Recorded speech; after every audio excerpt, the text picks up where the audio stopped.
Assalamualaikum warahmatullahi wabarakatuh. Halo pemirsa cerita inspiratif dimanapun Anda berada. Salam sejahtera untuk kita semuanya. Semoga kita semua dalam keadaan sehat dan tetap dalam lindungannya. Kembali lagi dengan kami di channel Cerita Inspiratif, di mana kita akan berbagi kisah-kisah inspiratif penuh makna untuk Anda simak.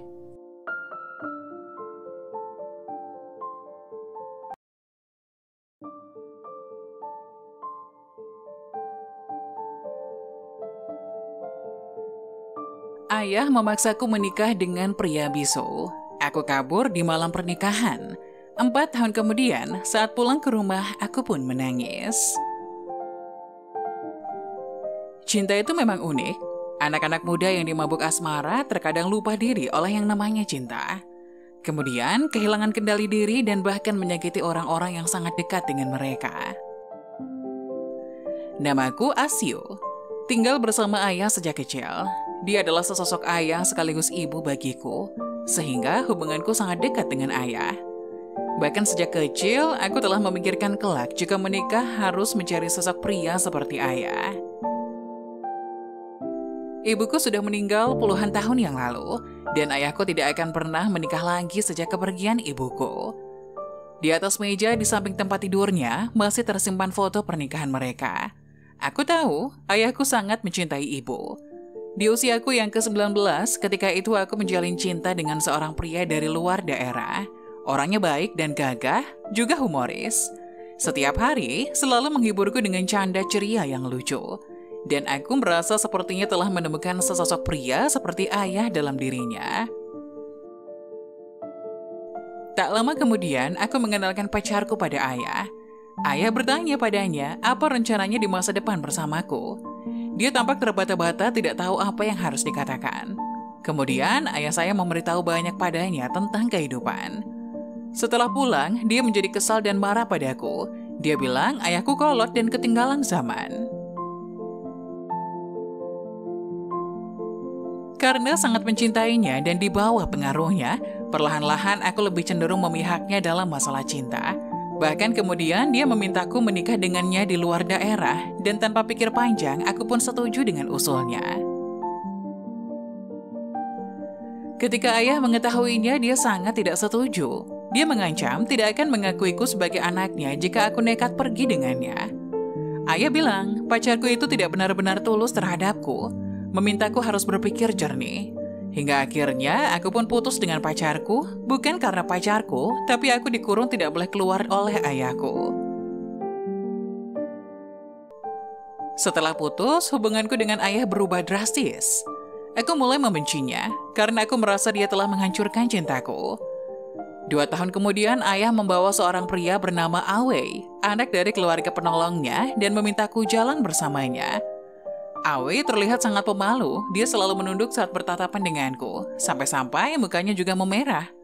Aku tidak suka tipe pria seperti itu, bahkan dia adalah pemuda bisu. Aku benar-benar tidak tahu apa yang dipikirkan ayah, mengapa menyuruhku menikah dengan sosok pria bisu. Namun, ayah tetap memilih Awe, memaksaku menikah dengannya, bahkan mengatakan bahwa Awe adalah pria yang paling cocok untukku. Aku pikir ayah hanya ingin membalas budi, jadi memaksaku menikah dengannya sebagai bentuk balas budinya. Bagaimanapun, ayah juga tidak peduli dengan kebahagiaanku. Pada malam pernikahan itu, aku kabur dari rumah. Aku sudah merasa sangat kecewa saat putus dengan pacarku dulu. Kali ini, aku tidak boleh terlihat lemah lagi.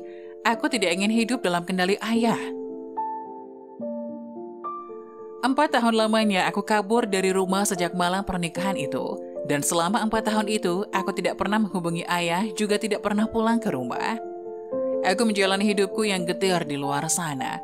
Perlahan-lahan, wawasanku juga bertambah seiring dengan kedewasaanku, dan rasa benci terhadap ayah juga tidak terlalu dalam lagi.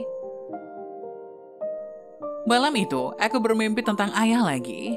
Dalam mimpi itu, ayah memanggilku pulang, dan saat aku bangun, bantalku tampak basah oleh air mataku. Akhirnya, aku memutuskan untuk pulang. Keesokan paginya, aku naik pesawat pertama untuk pulang. Perasaanku tak menentu sesampainya di kampung halaman. 4 tahun lamanya, aku tak pernah menginjakan kakiku lagi di kampung halamanku. Aku merasa asing sekaligus akrab melihat suasana kampung kelahiranku. Tiba-tiba, aku merasakan kesedihan yang tak bisa kulukiskan dengan kata-kata. Entah apakah ayah baik-baik saja selama ini? Apa keluarga di rumah baik-baik saja? Perasaanku berkecamuk tak menentu.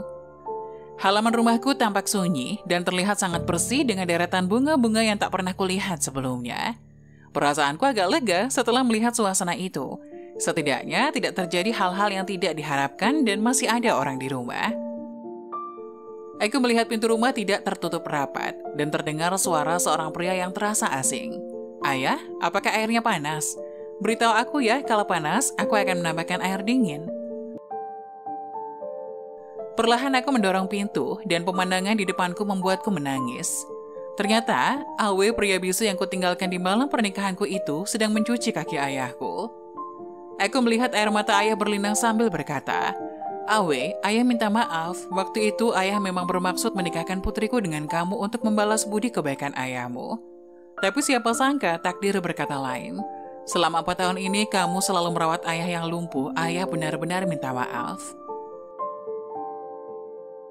Aku bersandar di sisi pintu dan terisak menahan tangis. Ternyata ayahku dan ayah Awe adalah teman seperjuangan semasa muda. Ayah Awe mengorbankan dirinya demi menyelamatkan ayah ketika melaksanakan sebuah misi ketika itu. Awe yang mengetahui hal itu merasa sangat terpukul dan tidak bisa menerimanya, hingga akhirnya ia menjadi bisu. 18 tahun kemudian, ayah kehilangan dompetnya di jalan. Kebetulan Awe yang menemukan dompet itu dan berdiri di sana menunggu orang yang merasa kehilangan dompet itu kembali ke tempat itu. Saat itu ayah merasa sangat familiar dengan sosok pemuda di depannya. Tak lama kemudian, baru ingat Awe adalah putra dari kawan seperjuangannya.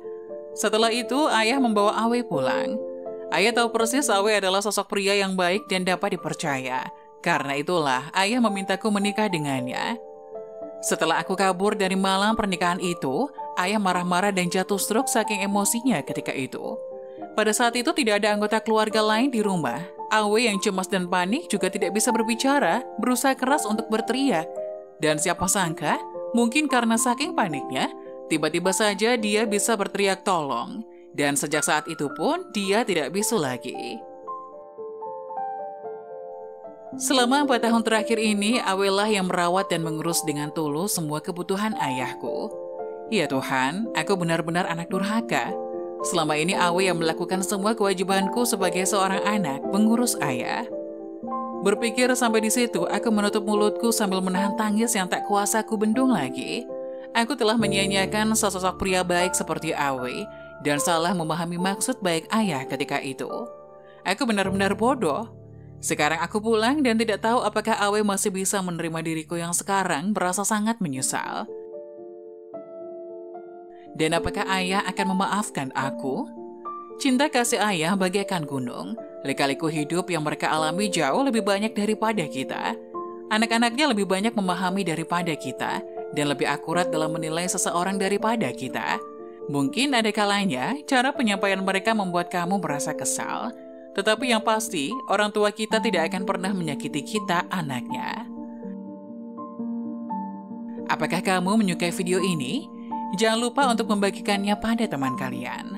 Terima kasih.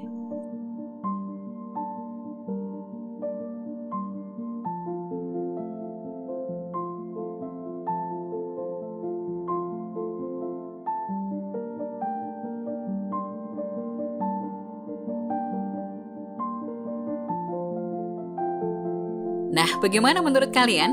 Jangan lupa tulis pendapat kalian di kolom komentar ya. Wassalamualaikum warahmatullahi wabarakatuh.